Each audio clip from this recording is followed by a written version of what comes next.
verdaderamente sea enseñado por ti a confiar en ti, Señor.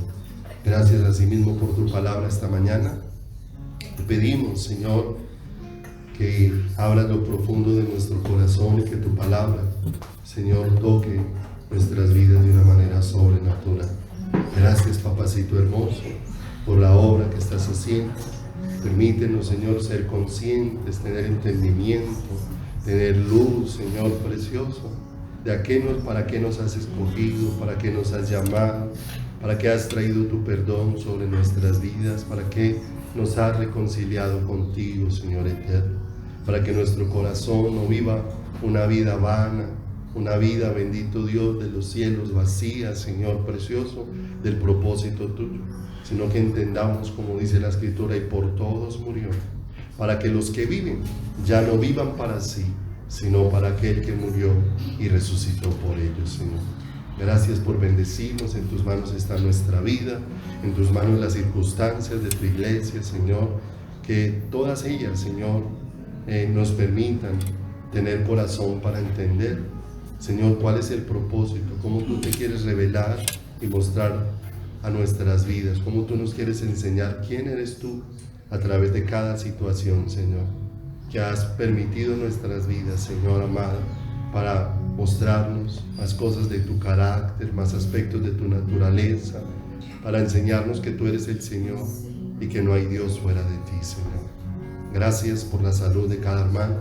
Nos ponemos en tus manos, te pedimos que a cada uno fortalezca, Señor, por medio de tu Espíritu, Señor amado.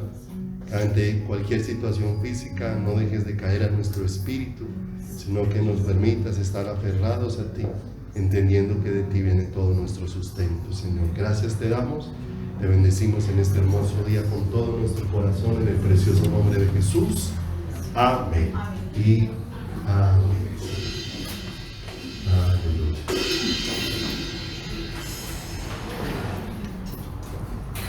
Buenos días, Dios los bendiga. Qué bueno vernos en esta hermosa mañana, con el anhelo profundo de que Dios hable a nuestro corazón y a nuestra vida. Un día, dice la Escritura, aconteció algo muy hermoso en la vida de una mujer llamada Lidia. Ella venía y tenía el hábito de acercarse a escuchar la palabra, pero llegó un día donde Dios abrió su corazón y donde ya no escuchó como todas las veces, sino que dice la Escritura que Dios abrió el corazón de ella para que pudiera entender lo que Pablo estaba enseñando.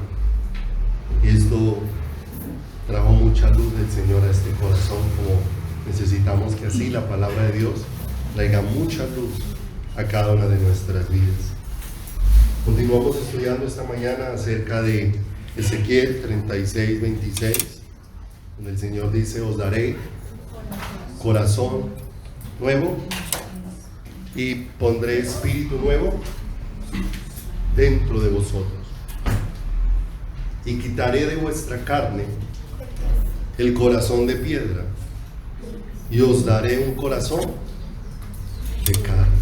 Y qué hermoso todo lo que el Señor se propone hacer y a dónde desea llevar nuestras vidas, y cuál es el propósito cuando el Señor crea al hombre en el huerto del Edén. Él crea al hombre y tiene un propósito con él.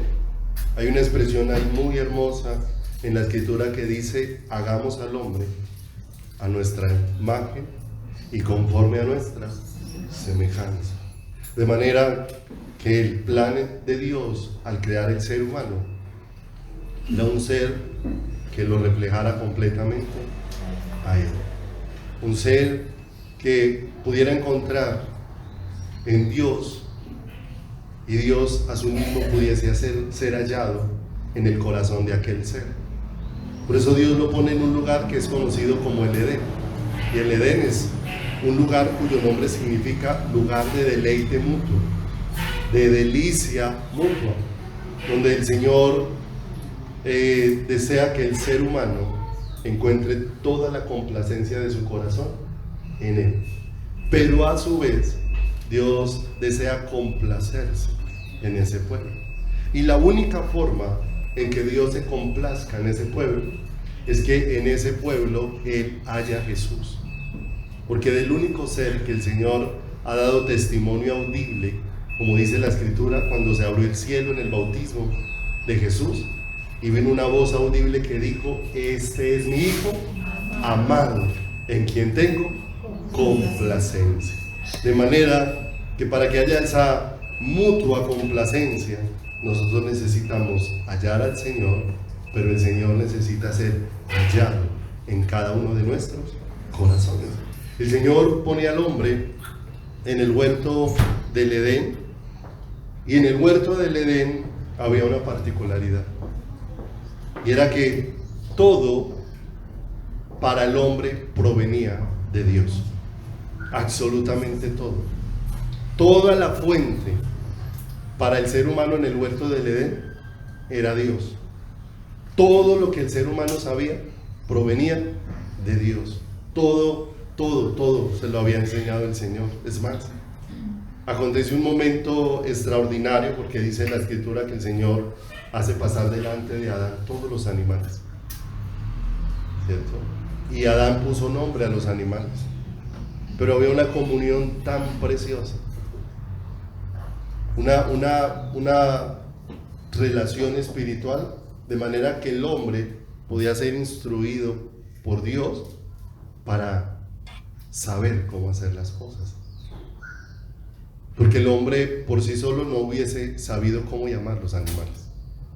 Necesariamente tuvo que ser Dios quien le enseñó, y dice la Escritura que como Adán les puso, así se llaman hasta el día de hoy. Y cuando uno mira la innumerable cantidad de animales que hay, nos sorprenderíamos de la sabiduría que se necesitaría para poder tener esa capacidad, de manera que el que estaba expresando todo este conocimiento era Dios a través del ser a través del ser humano. Algo grandioso. Todo lo que el hombre sabía era de Dios, provenía de Dios. ¿Quién era Dios entonces para el hombre en el huerto del Edén? Era su todo, ¿cierto? No había nada más. Todo provenía para el ser, para el hombre, venía de Dios. Si miramos Efesios, me acompaña allí, capítulo número 4. Efesios, capítulo número 4.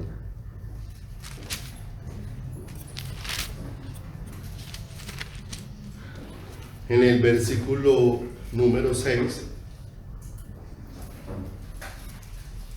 expresa aquí la Escritura al Padre y dice en el verso 6: un Dios y Padre, ¿de quién? De todos, el cual es sobre todos y en todos. Miren lo hermoso, el diseño original de Dios en el huerto del Edén. Pero cuando el hombre decide renunciar a Dios como la fuente de su corazón, y es otra fuente la que ahora hay en él, hay algo que se pierde en el hombre, y es que una vez el hombre desobedece a Dios, se pierde la vida de Dios dentro del ser humano. Porque es que el ser humano por sí mismo no puede relacionarse con Dios si la vida de Dios no está en él. Por eso se rompió la comunión que había entre Dios y el ser humano, a cambio de lo que el ser humano perdió. ¿Qué perdió? La naturaleza de Dios, la vida de Dios dentro de él. Y aunque si yo vivo, ya había algo que no estaba en él, ya había algo que había desaparecido en él. Por eso, a partir de ese momento, toda la percepción de Dios en el corazón del hombre cambió. Y mire que la primera reacción del hombre es esconderse de Dios, tenerle miedo. ¿A quién? Tenerle miedo al Señor. Nos escondimos porque tuvimos miedo. Fue lo que expresó la palabra. Pero mire lo hermoso, el deseo de Dios al enviar a su Hijo Jesús fue regresarlos nuevamente a lo que Él planeó allí. ¿Quién era Dios para Adán en el huerto del Edén? Era absolutamente todo. Ahora acompáñenme por favor a Colosenses, capítulo número 3. Colosenses, en el capítulo número 3, versículo número 10.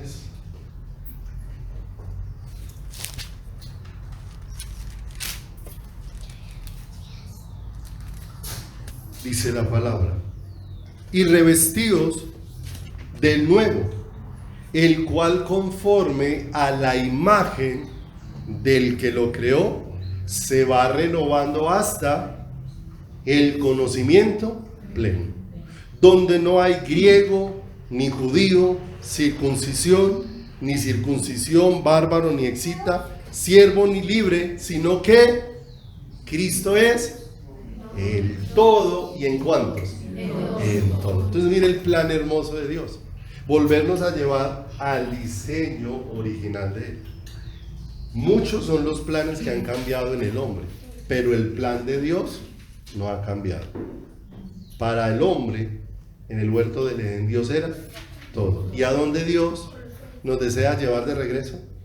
A donde Él es el todo de nuestras vidas. Porque mientras eso no sucede, el hombre va buscando su autodestrucción, va buscando todas las cosas que le pueden dañar o le pueden destruir. ¿Qué pierde el hombre entonces cuando busca otra fuente diferente a Dios? Pierde la vida ¿de quién?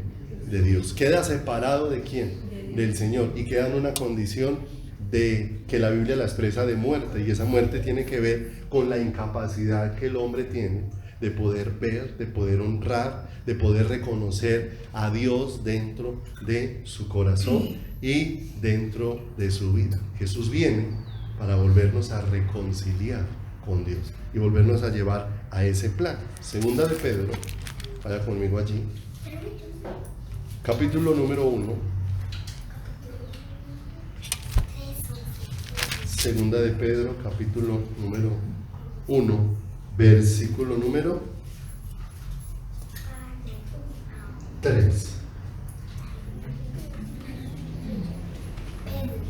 Dice: como todas las cosas que pertenecen a la vida y a la piedad nos han sido dadas por su divino poder, mediante el conocimiento de aquel que nos llamó por su gloria, por medio de las cuales nos ha dado preciosas y grandísimas promesas, para que por ellas llegaseis a ser, o sea, volviésemos a tener la vida ¿de quién? Mire lo hermoso. ¿Para qué Dios dio todas las promesas que hay en la palabra? Ahí lo acabamos de leer. Dios nos ha dado preciosas y grandísimas promesas, para que por medio de ellas llegásemos a ser participantes de la naturaleza divina. O sea, que hacia dónde nos conducen todas las promesas del Señor, ¿cierto? Hacia tener la vida de Dios, hacia que el hombre pueda tener nuevamente la naturaleza de Dios dentro de su ser, porque es la única forma en que el hombre entre en relación con Dios. Sin la vida de Dios en su corazón, el hombre no puede entrar en relación con Dios. Lo hemos leído en la Escritura, porque el hombre natural no percibe, no entiende, no asimila las cosas de Dios, porque ellas no se asimilan de manera natural, sino que han de discernirse espiritualmente. Y para que haya vida espiritual, ¿qué tiene que estar dentro de mi corazón y dentro de mi ser? La vida y la naturaleza de Dios. Así que cada vez que vamos escudriñando una promesa en la palabra, vamos a encontrar cuál es el propósito de esa promesa. Por eso el deseo de Dios para la iglesia no es que la iglesia busque riquezas, ni busque fama, ni busque reconocimiento, ni ese tipo de cosas, porque ciertamente ninguna de ellas nos va a llevar a ser partícipes de la vida y de la naturaleza de el Señor. Más bien, ese tipo de cosas pueden terminar alejándonos del Señor y alejándonos de poder encontrarnos y de poder vivir esa unión íntima que el Señor desea con cada uno de nosotros. Y hemos estudiado respecto al corazón de piedra, ¿sí? ¿Cuál es su condición frente al Señor? Pero ahora vemos que hay una promesa muy hermosa de parte del Señor, pero es extraordinariamente grande, y es que nos dará un corazón nuevo y traerá espíritu ¿qué? Nuevo sobre nuestras vidas y sobre nuestros corazones. Pero esto nos tiene que llevar a pensar cuán grande es que Dios tenga ese privilegio para con nosotros y para con nuestras vidas, porque no todos los seres han contado con ese privilegio. La Escritura narra de que los primeros seres que se rebelaron contra Dios fueron los ángeles, ¿cierto? Los ángeles se rebelaron, encabezados por Satanás, como dice la Escritura, que la tercer parte de los ángeles necesariamente renunció a aquello para lo cual Dios los había hecho. Cuando nosotros leemos, y mire lo hermoso que el Señor le recordó a Satanás, algo que Satanás perdió de vista, y por haberlo perdido de vista, perdió su lugar junto a Dios por toda la eternidad. Porque Lucero fue creado para adorar a ¿quién? Al Señor. Todos los millares de ángeles fueron creados para adorar a ¿quién? Para adorar al Señor, para atender a su voz, para obedecer al Señor, única y exclusivamente para eso. Pero cuando él se negó a lo que Dios diseñó para él, perdió ¿qué? Su lugar. Y cuando viene Satanás en la tentación, Jesús le recuerda para lo que fue creado. Jesús le recuerda a Satanás, escrito está, al Señor tu Dios adorarás, ¿cierto? Le recordó el Señor para qué había sido creado, aunque ya estaba destituido de esa ¿qué? De esa gloria tan maravillosa. Y cuando nosotros miramos la historia de los ángeles, que fueron destituidos de la gloria del Señor por rebelarse al diseño establecido por Dios, vemos que ellos sí no tuvieron una segunda oportunidad. Y entonces ahí cuando comparamos la caída del hombre con la caída de los ángeles, uno se asombra del deseo de Dios de reconciliarnos con Él, porque a los ángeles no les dio esa oportunidad. A los ángeles no les dio esa oportunidad de arrepentirse y de volver a sus brazos, como se la ha dado al ser humano. Si me acompaña por favor allá a Judas, en el versículo número 6, mire lo que dice respecto a esos ángeles que no guardaron su lugar, que no guardaron el diseño, que se apartaron en su corazón del Señor. Dice Judas 6, y a los ángeles que no guardaron su dignidad, sino que abandonaron su propia morada, los ha guardado bajo oscuridad, en prisiones eternas, para el juicio del gran ¿qué? Para el juicio del gran día. Entonces mire lo hermoso. Nosotros tenemos una oportunidad, habiendo hecho lo mismo que los ángeles que los ángeles no tuvieron. No tuvieron la oportunidad de ser restaurados a su diseño original, de ser hechos nuevos por el Señor, como Dios le ha dado la oportunidad a ¿quién? Le ha dado la oportunidad al hombre. Así que esta es una promesa muy grande de Dios para nosotros, el que el Señor ponga en nosotros un corazón nuevo y un espíritu nuevo. No olviden, Dios no está interesado en restaurar, no está interesado en mejorar, no está interesado en arreglar nada de la naturaleza del hombre. Él lo que está interesado es en poner vida nueva en él, porque lo que hay en el hombre es incorregible, no tiene arreglo, no puede ser cambiado. Mira este ejemplo tan tremendo. Muchos de nosotros conocemos que hay unas aves que son de rapiña. Hay una que es el buitre, que normalmente nosotros lo conocemos como chulo, ¿cierto? Y son aquellas aves negras que normalmente las ubicamos y normalmente aparecen donde hay muerte, ¿cierto? ¿Y qué es lo que consumen? Todo lo que está en ¿qué? En descomposición, ¿cierto? De manera que el estilo de vida que tiene este animal, ¿cierto?, hace que no sea del agrado nuestro. Uno piensa en un sancocho de gallina, no en un sancocho de chulo. Y uno nada más piensa y se imagina de qué se alimenta, y uno ya piensa que realmente no habría ninguna sustancia buena en ese animal para alimentarlo, ¿sí? Y la única forma de que el buitre o el chulo deje de seguir yendo a comer de lo mismo es que sea cambiada la naturaleza del animal. Mientras la naturaleza del animal no sea cambiada, así le pongan plumas de colores, así se le cambie la apariencia, ¿dónde va a terminar siempre? Porque ¿qué es lo que atrae a este animal? Cualquier cosa putrefacta y en descomposición es la que lo atrae. Donde esté, a lejos, percibe el aroma y se siente intensamente atraído por ese ¿qué? Por ese aroma. Y por más que usted lo quiera llevar para su casa, y por más que lo quiera domesticar, y por más que por mucho tiempo lo tenga ahí encerrado en un corral y le enseñe a comer maíz y le enseñe a comer otro tipo de cosas, el día que lo suelte, el día que lo vuelva a dejar libre, ¿dónde va a parar? ¿Cierto? Porque aunque está ahí encerrado, aunque haya un ángel ahí que lo guarde, ¿cierto?, él no ha dejado de sentir el olor y de lo que le trae a dónde, allá afuera. Está esperando el más mínimo espacio de libertad para volver a correr aquello por lo que está ardiendo su corazón. Y lo que le arde a ese animal es volver a comer de lo putrefacto. O sea, ¿es corregible la naturaleza de ese animal?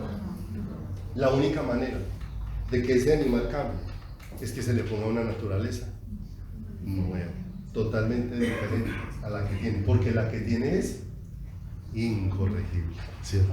De la misma manera sucede con el ser humano, ¿cierto? No se pueden hacer mejoras a lo que hay en nosotros. Dice Isaías 1, hay un momentico allí, Isaías capítulo 1, versículo número 2. ¿Por qué es tan necesario esto?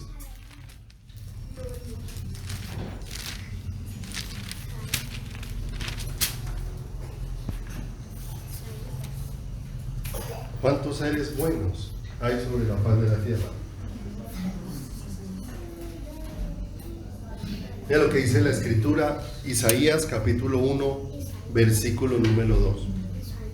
Oíd, cielos, y escucha tú, tierra. Miren los testigos que el Señor llama para lo que va a decir a continuación, para lo que va a expresar, porque habla el Señor.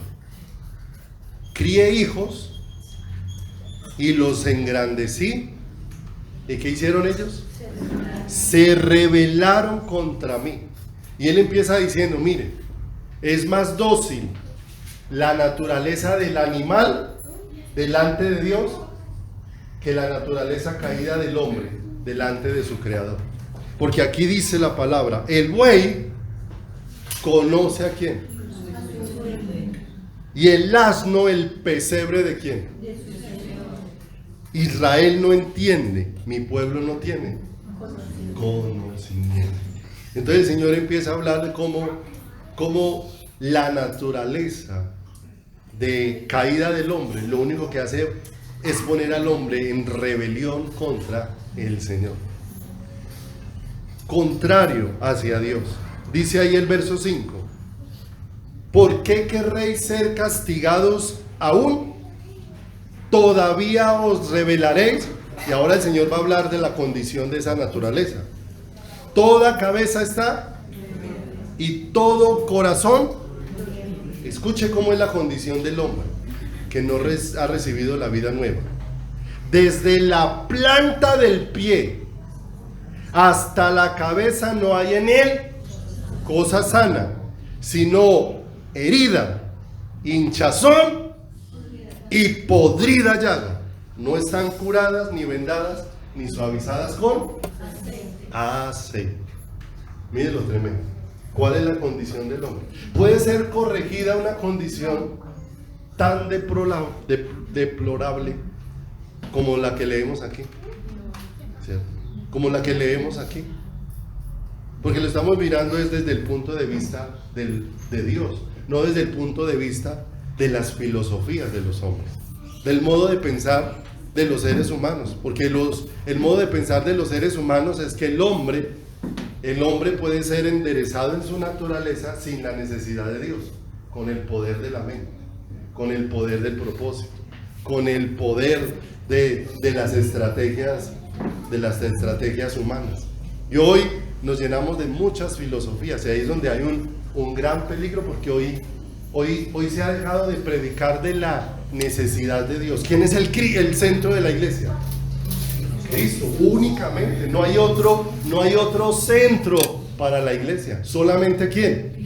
Cristo. Pero las filosofías han ido quitando a Cristo del centro y han ido haciendo las necesidades de los humanos el centro de la iglesia, ¿cierto? El centro de la iglesia. ¿Y hacia dónde se ha dirigido? Se ha quitado la mirada de Jesús para empezarla a poner en el ¿qué? En el ser humano. En el ser humano. Mire esto tan tremendo. Dios conoce todas nuestras fragilidades. Dios conoce todas nuestras debilidades, pero todas ellas son para llevarme a los pies de ¿quién? A los pies de Cristo. Como dijo Pablo, me gloriaré más bien en mis debilidades para que en ellas se perfeccione el poder de ¿quién? El poder de el Señor Jesucristo. Pero hoy en día se va centrando todo en el ser humano. Crea, uno como pastor pudiera hacer llorar la iglesia, pudiera hacerla llorar sin necesidad de que hubiera sido el Espíritu Santo de Dios el que tocó el corazón. ¿Sí o no? Si me acerco y le pongo la mano en su cabeza y le digo, sé que te has sentido solo. ¿Cuántos se han sentido solos? ¿Sí? Y si le pongo la mano en la cabeza y le digo, yo sé que nadie te ha entendido. ¿Cuántos se han sentido así? Hay semanas que nos sentimos así, en que nadie me entiende, en que yo soy solo, ¿cierto? Entonces, si esa misma se le puse, en media hora toda la iglesia está llorando, ¿cierto? Pero usted está empezando a centrarse en sí mismo. Ay, sí, yo me siento solo, yo me siento abandonado, ¿cierto? ¿Será que eso va a llenar tu corazón? Va a mover tus emociones, te va a poner a llorar, y cuando varios estén llorando, todo el resto los van a acompañar en el lloro, ¿cierto? Y entonces se mueve todas estas cosas. ¿Y en qué se evidencia? Que son solo manipulación. En que la vida de la iglesia, ¿sí?, tiene esos momentos de lloro, pero cuando se examina qué relación está teniendo con el Señor, antes cada vez la relación de la iglesia es más fría con Dios. Después de que se le dijo todo ese tipo de cosas y situaciones. Yo le pregunto, si le dicen, es que yo he conocido tu situación económica, ¿cuántos nos hemos enfrentado que llegó el día del arriendo y no hemos podido pagar? ¿Cierto? Alguna vez aprendí algo muy bonito que marcó mucho mi corazón, porque hay gente que sufre porque no tiene la alacena llena de mercado. Entonces abre la alacena y no. ¿Sí o no? Y un día alguien nos compartió algo muy bonito y nos enseñó, dijo, bueno, si usted tiene 5 cubetas de huevos en la nevera, abre, ¿cuánto se come? 2. Entonces, ¿por qué si abre su alacena y hay 2 huevos, por qué se lamenta si ahí están los 2 que se va a comer? ¿Sí o no? ¿Por qué se lamenta? Ahí están los 2 que se va a comer, ¿sí o no? Y todos los días el Señor no falta con su cuidado y no falta con su provisión. De una u otra manera el Señor lo hace, ¿cierto? El Señor cuida de una manera sobrenatural de su iglesia. Pero el asunto es que la iglesia no puede estar centrada en ella misma, porque esas cosas van centrando el corazón de la iglesia en ellos mismos y en sus necesidades, y lo van apartando ¿de quién? De la verdadera necesidad de nuestro corazón, que es ¿quién? Que es Jesucristo, que es el Señor. Porque hay una condición en la naturaleza del hombre, y es que está, como dice aquí, está herida, hinchada y podrida, y no puede ser ¿qué? Y no puede ser corregida, no puede ser cambiada, no puede ser ¿qué? Mejorada, ¿sí? Por eso dice Colosenses 2:8, mirad que nadie os engañe por medio de filosofías y huecas sutilezas. Mire, todas las filosofías que hoy se levantan dentro de la iglesia y dentro del pueblo del Señor, que hacen que el pueblo de Dios se entretenga con muchas cosas y no con la búsqueda del Señor. Mire que hoy en día usted encuentra a muchos de los predicadores, porque ya hoy en día tienes que saber a quién puede llamar hombre de Dios. A los predicadores los encuentras preparándose en toda clase de cosas, pero no en el lugar secreto. ¿Cierto? Encuentra pastores estudiando cómo mover masas, cómo levantar liderazgo, cómo hacer una gran cantidad de cosas, y estás yendo toda clase de filosofías ¿a dónde? A la iglesia, porque la iglesia hay que entretener de la iglesia para satisfacer los deseos de la gente, los deseos de las personas. Es imposible que alguien venga a Cristo si Dios mismo no lo trae hacia aquí, no lo trae hacia Él. Y leía una frase que me llamó mucho la atención después de eso, que decía: hoy en día hay pastores carnales que utilizan estrategias carnales para traer gente carnal a la iglesia, y después les toca seguir con actividades carnales para mantener a esos carnales dentro de la iglesia. Y esa es una realidad en la que vivimos en el día de hoy. Pero lo triste es que la iglesia no sabe diferenciar qué es bueno y qué es malo, qué viene de Dios y qué no viene de Dios. Se le hace muy difícil diferenciar eso, ¿cierto? Porque ahí es donde nosotros tenemos que reconocer cuál es la condición de la naturaleza caída, y que si a esa naturaleza se le alimenta, ¿cierto? Ella no está interesada en honrar a Dios, porque la palabra de Dios dice que ni está interesada ni tampoco puede agradar a Dios, no puede agradar al Señor. Por eso esta promesa de que Dios ponga un corazón nuevo en la iglesia es algo tan extraordinario para la vida nuestra, para el corazón nuestro. Vaya conmigo ahí a Romanos 8:7 y lo va a entender. Romanos capítulo número 8, versículo número 7. Por cuanto, aquí la carne expresa la vieja naturaleza.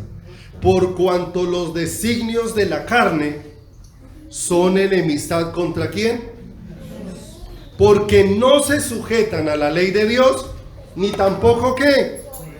Y los que viven según la carne no pueden ¿qué?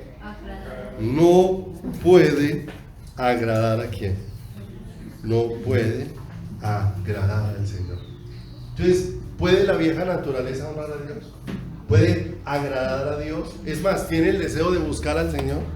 No, no tiene ese deseo de correr a los brazos del Señor, ni jamás lo tendrá. Podrán pasar meses, puedes encerrar a una persona, ponerla a escuchar prédicas, ponerla rodeada de oración, pero si Dios no planta vida nueva en ella, eso no va a producir absolutamente nada, porque solamente el poder de Dios es el que puede plantar esa nueva vida dentro del corazón y dentro del ser humano. La escritura dice en Jeremías: mudará el etíope su piel.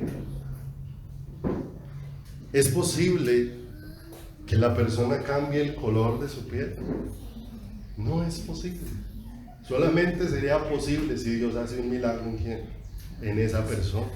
Dice también la palabra del Señor: y el leopardo podrá quitar sus manchas, así también podréis vosotros hacer bien estando habituados a hacer mal. Esa es la condición de la vieja naturaleza. La vieja naturaleza, ¿qué sabe hacer? El mal. ¿Qué sabe hacer? Oponerse a Dios. ¿Qué sabe hacer? Rebelarse ante las cosas de Dios. ¿Qué sabe hacer? Conocer lo que dice la palabra, pero no tiene la capacidad jamás de poder caminar en lo que Dios desea, en lo que Dios ¿qué? Quiere. No tiene la capacidad de honrar al Señor. Y como no tiene la capacidad de honrar a Dios, siempre está entrando en una confrontación con ¿quién? Una confrontación con el Señor. En el libro de Malaquías, lo estuvimos viendo, dice que el hijo honra al padre y el siervo a su Señor. Y pregunta al Señor: si pues yo soy padre, ¿dónde está mi honra? Y si soy Señor, ¿qué? ¿Dónde está mi temor? Y empezamos a encontrar que como esa vieja naturaleza más bien tiene la capacidad de estar entrando en controversia con el Señor. Estuvimos viendo todo lo que ellos les decían. El Señor les decía: los he amado. Y la respuesta de ellos era: ¿y en qué? El Señor les decía: han menospreciado mi nombre. ¿Y en qué? Ustedes, toda la nación, me han robado. ¿Y en qué? ¿Cierto? Entonces, fíjese cómo ellos estaban viviendo una vida de desprecio al Señor, pero no la reconocían. No la reconocían, no reconocían cuál era su condición, porque esa es la condición de la vieja naturaleza. Totalmente ¿qué? Enceguecido, totalmente endurecido. Por eso no es cuánto, ¿cierto? ¿Cuántas personas han escuchado enseñanzas acerca del dar? ¿Cierto? Hasta que Dios no alumbre el corazón, no va a haber un desprendimiento, pero no por motivos erróneos o equivocados, sino un desprendimiento con el deseo de honrar a quién, de honrar al Señor. Entonces fíjese cómo uno puede escuchar muchas cosas sin que esas cosas afecten la vida de quién, realmente de la persona. Y entonces ahí es donde vamos mirando, bueno, entonces ¿qué está pasando en mi vida? ¿En qué naturaleza estoy viviendo? ¿En qué condición se está moviendo mi corazón? Vaya conmigo al Salmo 144. Entonces ya vamos viendo cuál es la condición del hombre viejo, de la naturaleza humana. Es equivalente a una podrida llaga. Y entonces viene una pregunta bien tremenda, como la que se hace el salmista aquí en este Salmo 144, en el versículo número 3. Salmo 144, en el versículo número 3. Dice: oh Señor, ¿qué es el hombre para que en él pienses?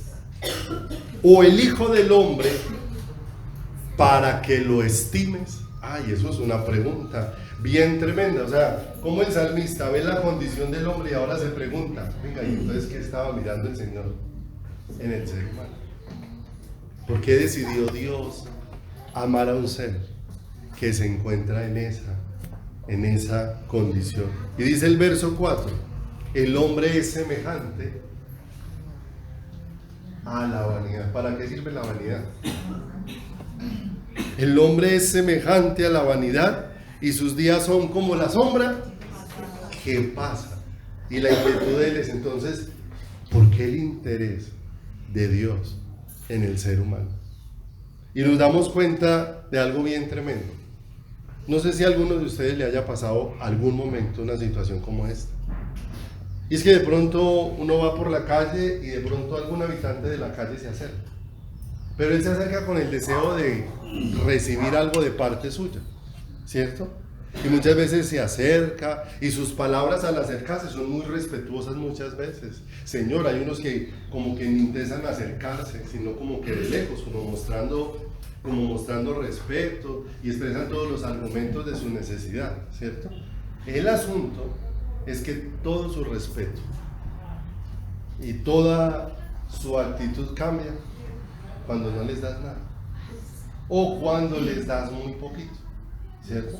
Entonces, esa persona que se acercó supuestamente con tanto respeto, al recibir solo una pequeña moneda o al no recibir nada, se vuelcan improperios, groserías, de una manera impresionante. Y entonces uno se va aterrado de que una persona actúe de esa manera, ¿cierto?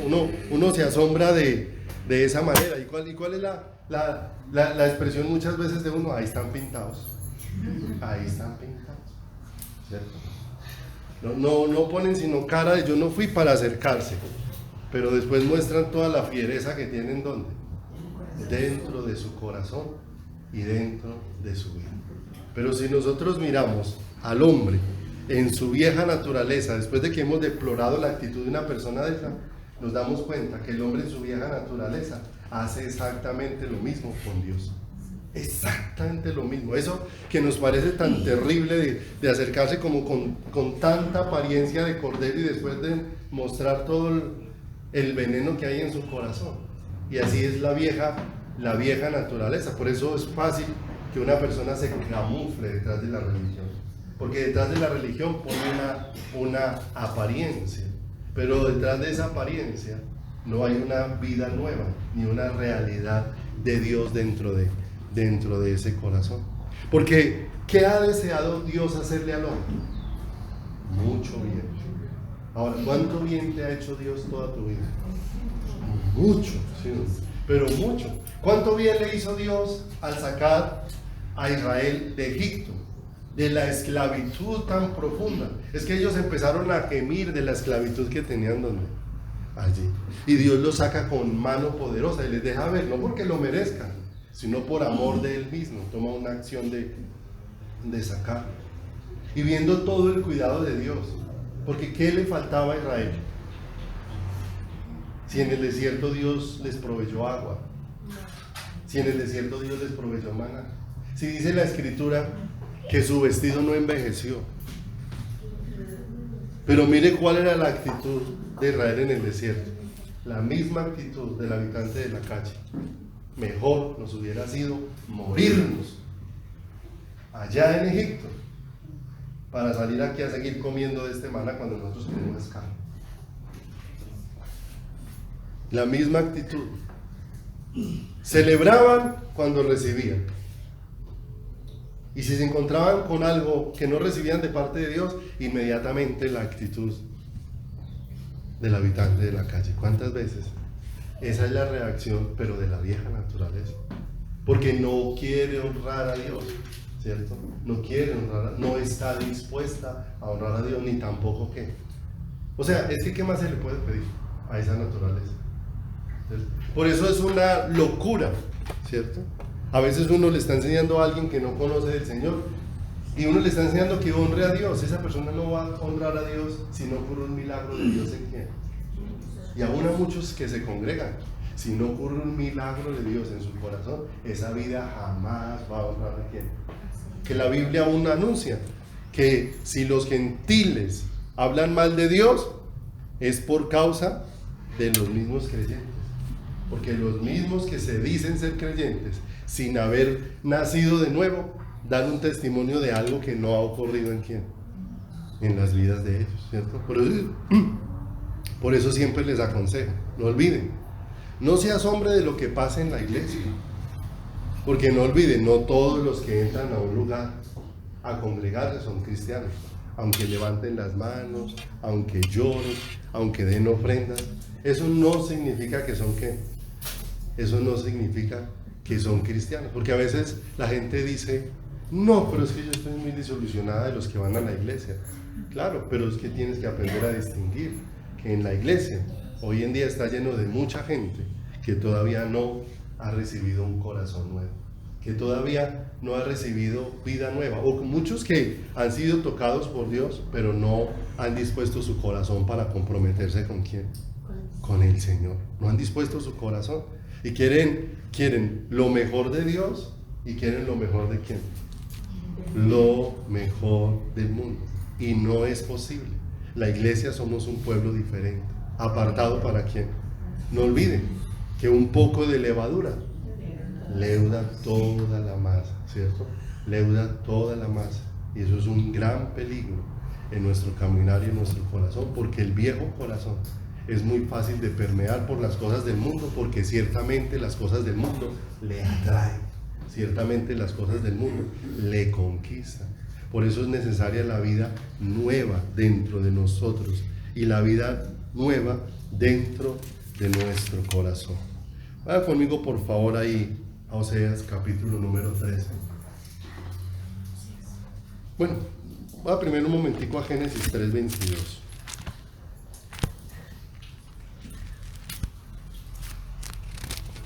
En Génesis capítulo número 3, en el versículo número 22,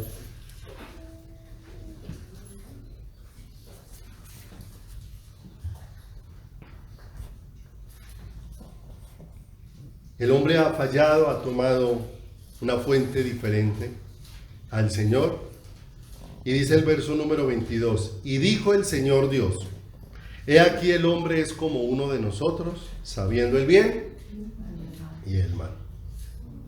Pues que no alargue ahora su mano y tome también del árbol de la vida y coma y viva para siempre. ¿Sí? Por lo tanto, ¿qué hizo el Señor? Lo sacó el Señor del huerto del Edén para que labrase la tierra de la que fue tomado. Echó pues fuera al hombre y puso al oriente del huerto del Edén querubines y una espada encendida que se revolvía por todos lados para guardar el camino del árbol de la vida. ¿Cómo había quedado la naturaleza del hombre? Apartada de Dios, una naturaleza diferente a la de Dios. ¿Y qué dijo el Señor?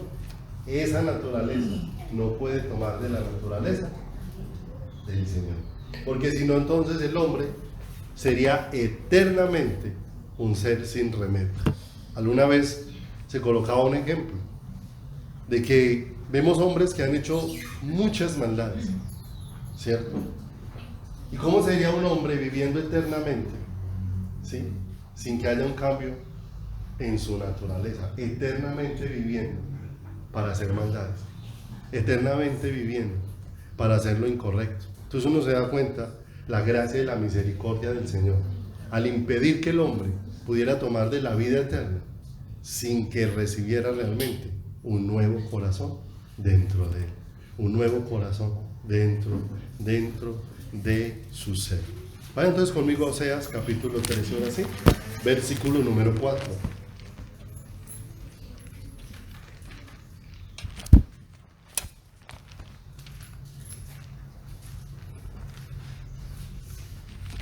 Oseas capítulo número 13, versículo número 4. Mas yo soy el Señor, tu Dios, desde la tierra de Egipto. No conocerás pues otro Dios fuera de mí, ni otro Salvador, sino a quién. Mire lo hermoso. Ya entonces el Señor va cerrando la brecha y nos va mostrando con claridad hacia dónde Él va a conducir las vidas nuestras y hacia dónde va a ir dirigiendo nuestros corazones, porque solamente de Dios viene la salvación, y la salvación es igual a relación. Solamente Dios puede restaurarnos a una relación. ¿Con quién? Con Él mismo. Solamente Dios. Pero esa relación Dios la establece a través de poner vida nueva en nosotros, y eso no es algo que el ser humano pueda hacer. En el ser humano no lo puede hacer, es algo que solamente Dios lo hace. Vaya conmigo a Ezequiel 34.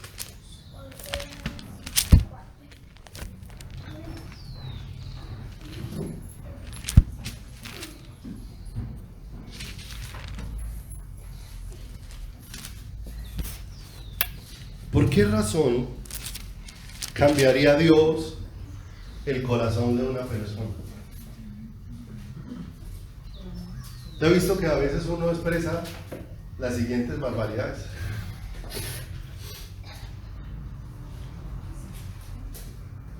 Es que Dios sabe que usted está haciendo las cosas bien. Es que Dios sabe que usted está haciendo lo correcto. Y es que por eso es que Dios va a hacer. ¿Sí? Ahora, ¿quién de nosotros estaba haciendo lo correcto para que Dios trajera de su vida a nosotros? Es más, la palabra de Dios dice que la naturaleza vieja no tiene la capacidad de mirar a quién, al Señor. Si el Señor Jesús no se le hubiera parecido a Pablo, Pablo no había sido cambiado.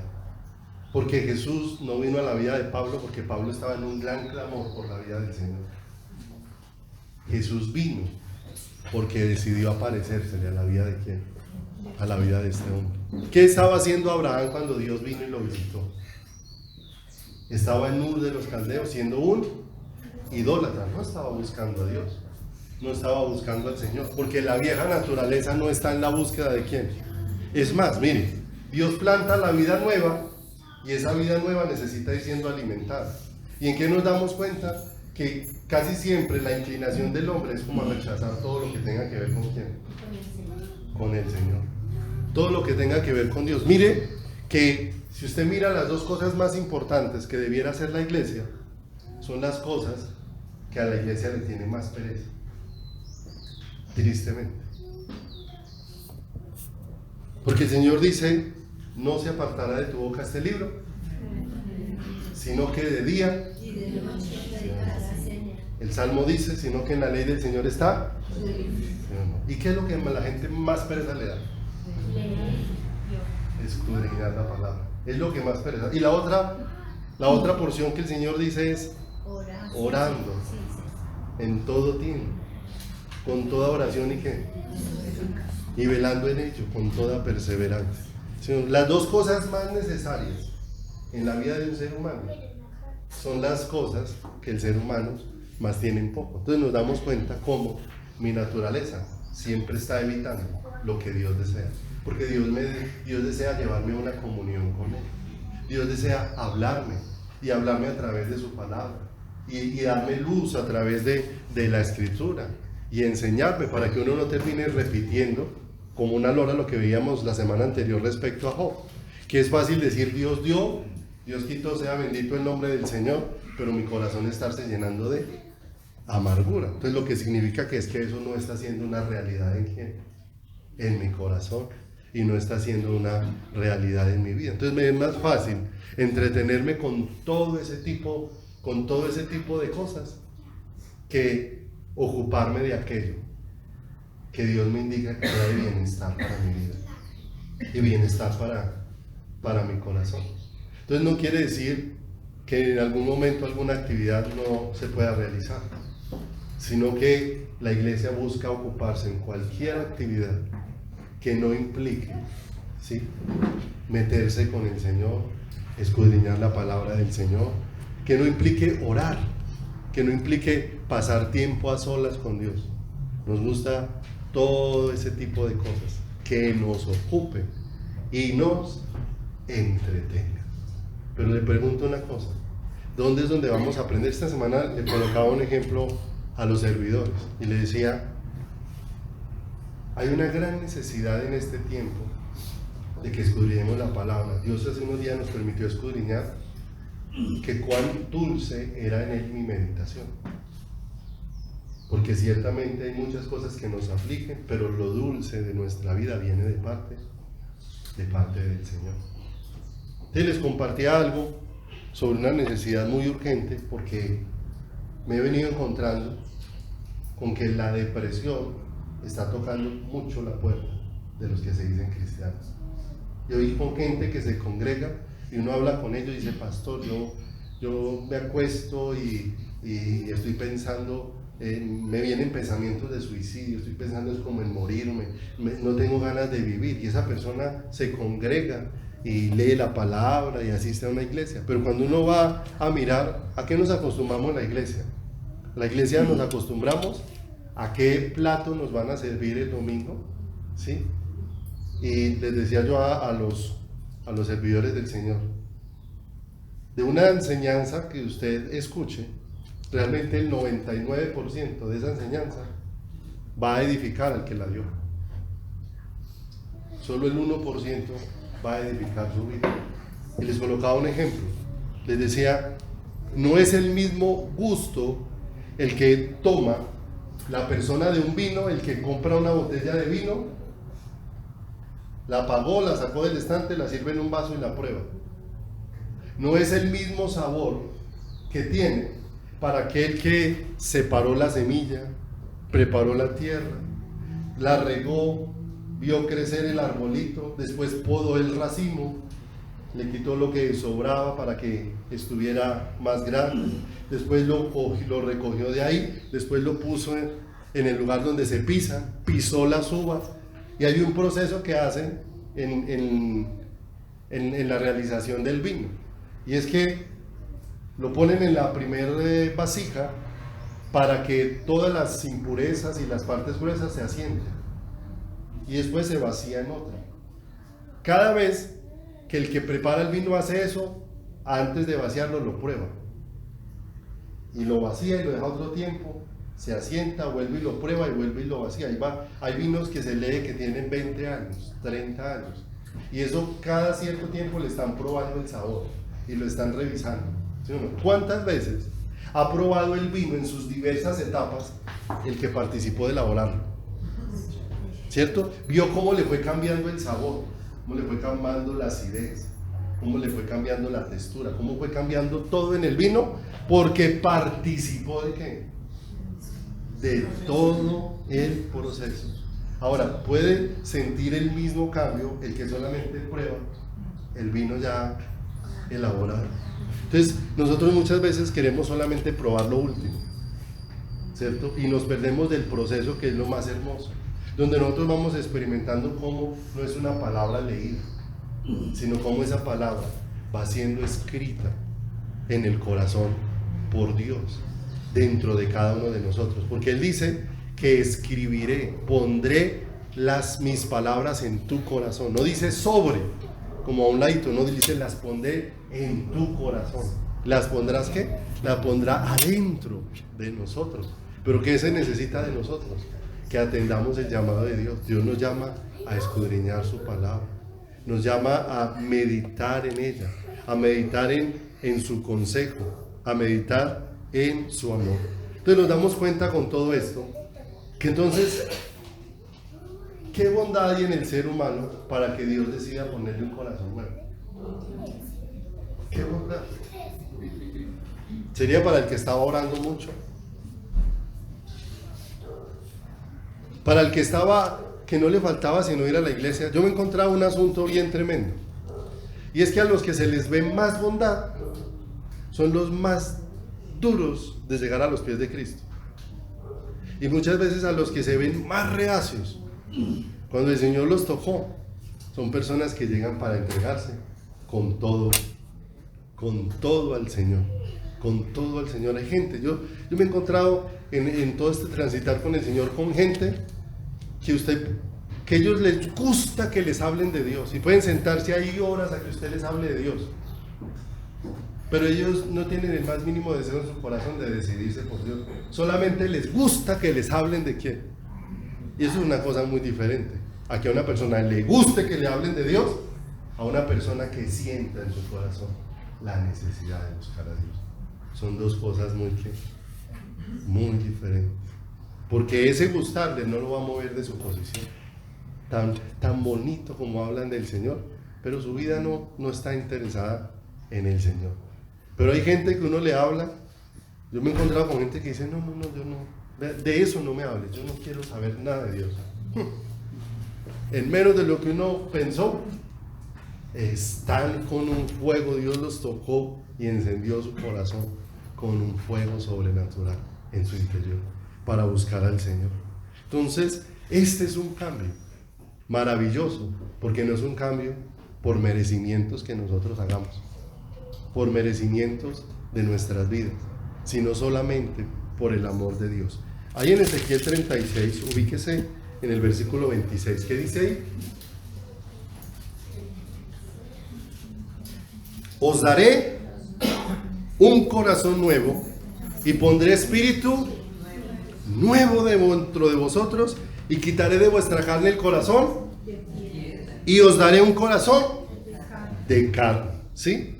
Entonces devuélvase al verso 22 y vas a encontrar la razón por la que Dios va a quitar el corazón de piedra y va a poner el corazón de carne.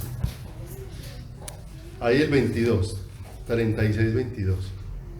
Por tanto, di a la casa de Israel, así ha dicho el Señor: no lo hago por vosotros, oh casa de Israel, sino por causa de mi santo nombre, el cual profanasteis vosotros entre las naciones a donde habéis llegado. Y santificaré mi grande nombre profanado entre las naciones, el cual profanasteis vosotros en medio de ellas, y sabrán las naciones que yo soy el Señor, dice Jehová el Señor, cuando sea santificado en vosotros delante de vuestros. ¿Por qué razón Dios pondría ese corazón nuevo? Por amor de Él mismo. No por ningún merecimiento de quién. Por ningún merecimiento de nosotros. No por cuán malo o por cuán bueno. Fue una ¿qué? Fue una persona. Porque hay personas que dicen, bueno, yo no he hecho tantas maldades, entonces yo no necesito tanto del Señor. Alguna vez compartíamos de un joven que él se preguntaba, porque escuchó a otro contar el testimonio de cómo consumió drogas, de cómo estuvo en prostíbulos, de cómo, bueno, hizo hasta para vender. Y entonces cuando él iba a hablar del Señor y dijo, ¿yo qué digo si yo no he hecho nada de eso? Yo entonces, ¿qué digo que el Señor ha hecho en mí?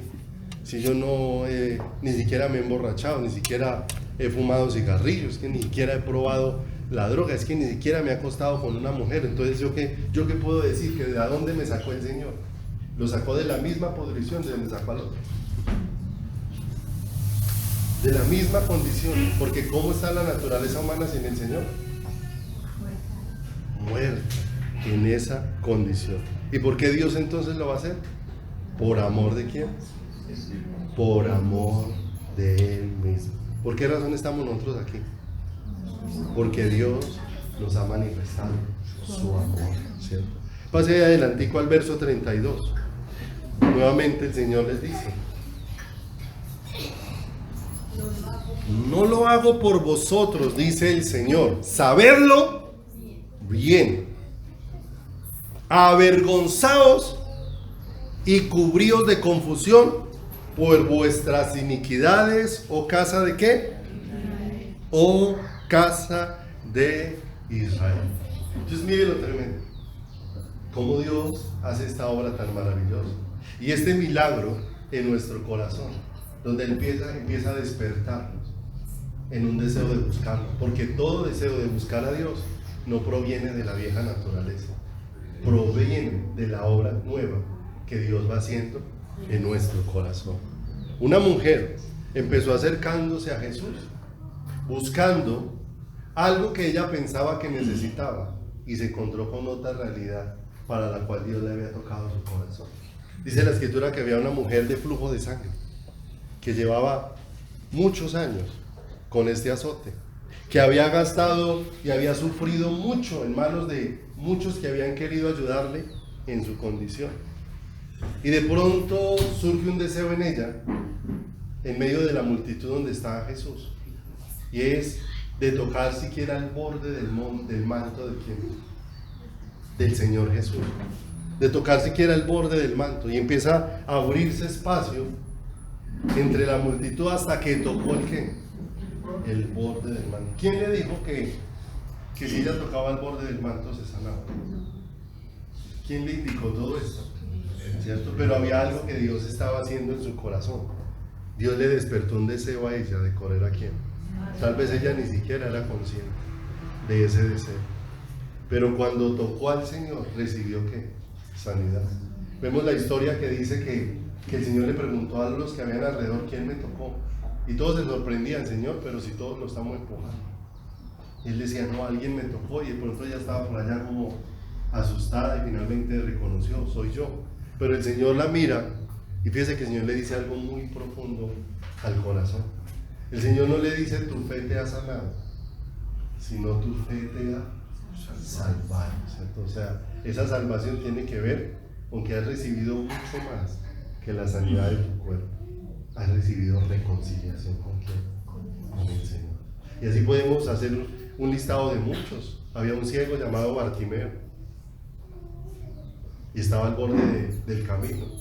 Cuando vio que Jesús pasó por allí, dice que él empezó a gritar a todo pulmón: Jesús, Hijo de David, ten misericordia de mí. Dice que los que iban entre la multitud querían callarlo, que no gritara más, querían callar su voz. Ahora, pero ¿quién le despertó en ese clamor?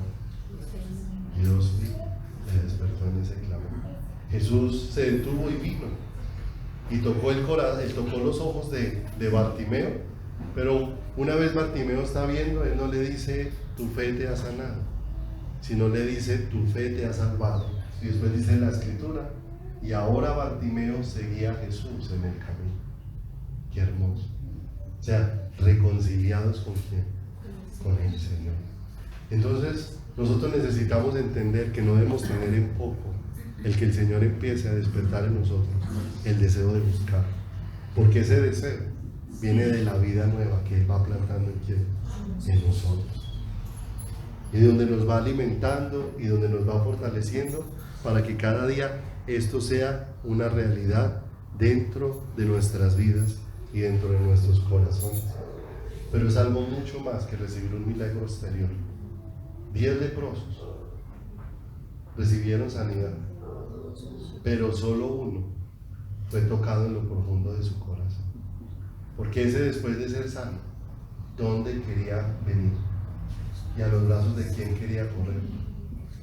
Y de los 10, al único que el Señor le dijo tu fe te ha salvado, fue al único leproso que regresó.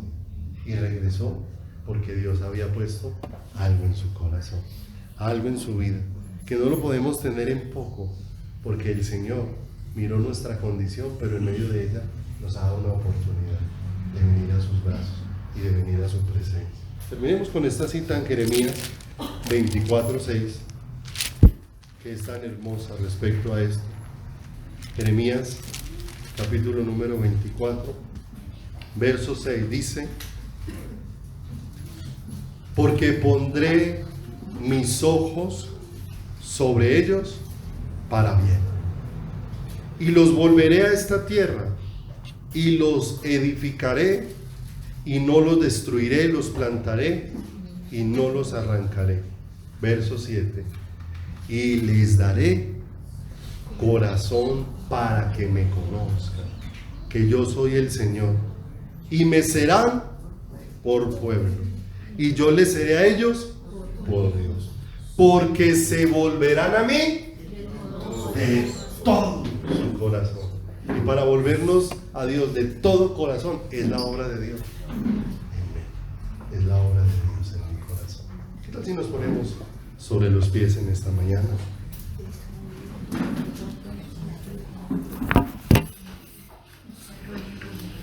Y rogamos al Señor